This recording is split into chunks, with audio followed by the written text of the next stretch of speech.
Hey there fellow Legoers, it's Adam here, the guy behind Epicpiggy. Now I just wanted to show you the mechanism inside of my coin sorter. This is a part of a two-part video, and if you haven't already seen the first part, then there'll be a link on screen, so please check it out. I'll just review, all the basics in that video, but this video will show you exactly what the mechanism is, how to build it. It was suggested to me by a guy in the comment section of my other video who said he was looking to make one himself, so I'll just remove this out of the way.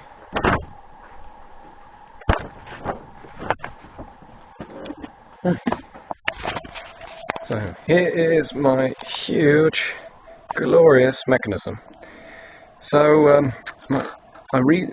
when I first started YouTube, I wanted to make a coin sorter video, and nobody had made a British one. So this is probably why the mechanism looks so rough. It looks, so unorganized and stuff, but it works 100%, and I'm really proud of this achievement. I'm the only one in the world to have built a British coin sorter that I know of that's done every single coin. So I can't exactly show you a tutorial because it took me probably about 6 months to make, fiddling with each bit, because the British coins are so close together, like the 5p's close to the penny and the 20p's close to the pound and stuff. So I created this mechanism, so I'll explain each bit. So the angling, I'll do that bit at the end, but it's sort of base.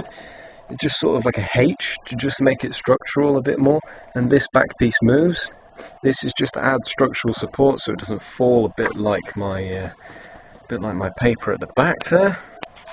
So the coin sort of falls into this sort of large wall, if you like, so it doesn't sort of rock, side to side.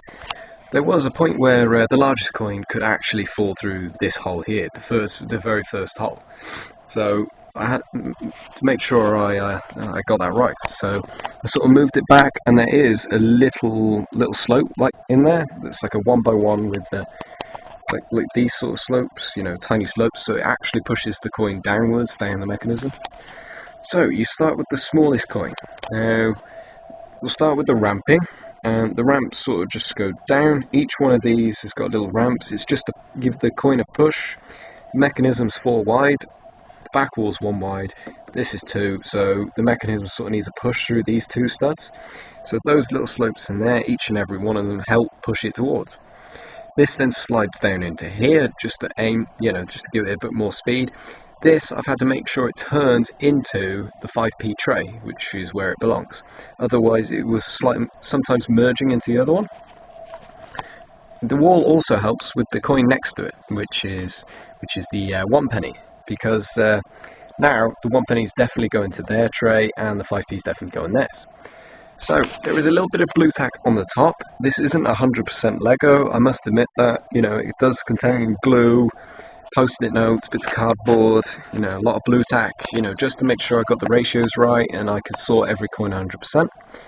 So the bit of blue tack on the top is actually to sit the coin tray on top, to make sure that it was sort of all stuck together. Underneath here is very neatly cut piece of cardboard, and it's blue tacked on, inside. And you've got to make sure that that lip there is sort of really straight, because if it's not, then the coin every coin rubs past on the excess blue tack that you got, and you've got to make sure it doesn't. So now you can see that there's 4 tiles there, there's 4 slopes there, and the coin sort of rolls down the back. So that's the smallest one. The next one is sort of joined into quite a few, so I'll remove these. These are just flats, and that's for the next hole. So this here is probably the most difficult one, because it contains blue tack underneath, cardboard, post-it notes, glue. It's got loads and loads of layers of model kit glue underneath. But you've got to make sure it is really, really smooth down here, or else the coin sort of jams and slows down. And if it slows down any slower, then it gets sorted into the wrong area, and we don't want that. So now we get onto the next bigger coin, which is the 20p. So the 20p and the pound were very difficult to sort, but it looks quite simple, this one. So it's got a 2x4 piece of paper underneath, and it's blue tacked on. I think there's 2 pieces, it's just post-it note glued on the top. I had to extend the mechanism to add the extra coins on because my original video only did 5 and this one now does, all of them. So it sort of jumps down quite a bit, and that's probably about, a couple studs. Hence why it's all structural. It doesn't sort of bend in the middle as much, which is alright. So the pound comes through, and this orange piece is actually diagonal. There it's sort of touching the stud, and there it's got blue tack. I've also made a tile along the back to, just to keep it pushed in. Underneath, it's the same concept. It comes down, and it's got to make sure it goes right across, because here the pound coin tray is sort of like underneath about there. So I got to make sure I aim it, right in there. Next one, it's sort of a bit higher. It's a stud higher here than the pound one, and also has paper underneath. Also, it has very limited sloping. It wasn't too much out the way. This one, again, it's sort of higher again, but it uses blue tack, and it's glued on here, I'm afraid, to make sure there's, two flat pieces together. The end one, it's sort of raised up a lot by blue tack. Now the end coin can easily just bypass everything and slip out the end, along some slopes which you'll see in my previous video. So the way I made this coin sorter mechanism was you get the angling right. So I started with obviously that ladder piece. You start with the hinge, you start with the base, and it slots in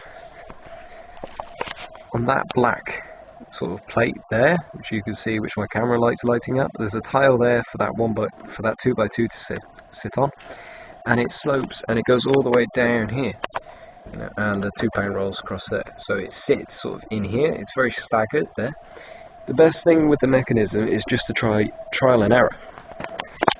This 2x3 is also to make it slope, so it actually pushes the mechanism forward.